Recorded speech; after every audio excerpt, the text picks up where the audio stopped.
Join us on Bravo Talk. Good morning Bravo listeners, masih bareng saya Uli dan hari ini ternyata 3 November di Amerika Serikat diperingati sebagai National Stress Awareness Day. Nah, saya jadi ingin bertanya nih buat Anda, apa penghilang stres yang sering Anda pilih untuk lakukan? Apakah misalnya belanja atau olahraga atau bersama keluarga dan mengapa?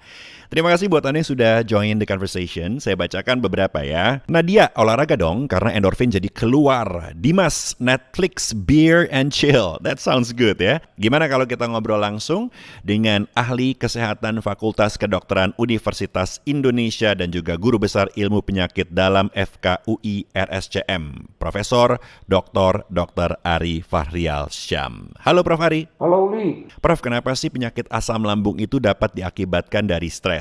Ya, memang pasti banyak pertanyaan di tengah masyarakat ya. Kadang-kadang pasien-pasien bertanya, apakah ada hubungannya itu antara stres dengan sakit lambung? Nah, saya sampaikan bahwa penyakit lambung itu yang orang bilang sakit MA atau gastritis atau dispepsia itu terbagi dua. Jadi ada yang kita bilang dispepsia organik, ada yang fungsional. Nah, sebagian besar sebenarnya kasus-kasus yang datang ke kita itu, ke dokter, itu 70% itu adalah yang fungsional. Nah, sakit MA fungsional ini terjadi biasanya karena faktor-faktor yang berhubungan dengan faktor pikiran. Nah, stres tadi itu. Jadi kalau memang kita stres, ya kan, kurang tidur, kurang istirahat, itu akan menyebabkan asam lambung kita menjadi meningkat. Asam lambung meningkat, gasnya meningkat. Nah, inilah yang menyebabkan pasien itu merasa tidak nyaman, ya, begah, begitu ya. Nah, jadi sekali lagi itu ya kenapa kok memang berhubungan. Kalau mau lebih jelasnya lagi ada istilah yang kita bilang brain gut axis. Jadi sebenarnya otak kita itu ya, usus kita itu ya, termasuk juga lambung kita itu berhubungan dengan apa yang ada di kepala kita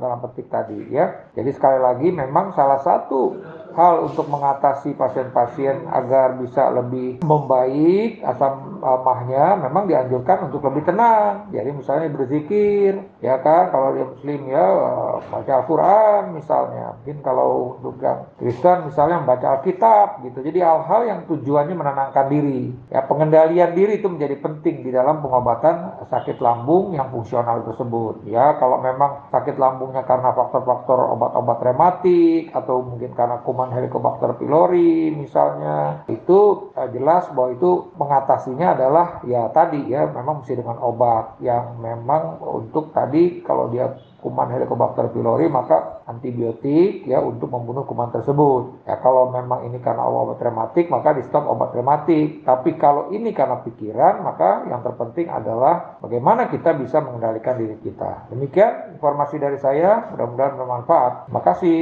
Terima kasih banyak Prof. Ari, ahli kesehatan Fakultas Kedokteran Universitas Indonesia dan guru besar ilmu penyakit dalam FKUI RSCM, Profesor Dr. Ari Fahrial Syam. Thank you. See you again on the next Bravo Talk.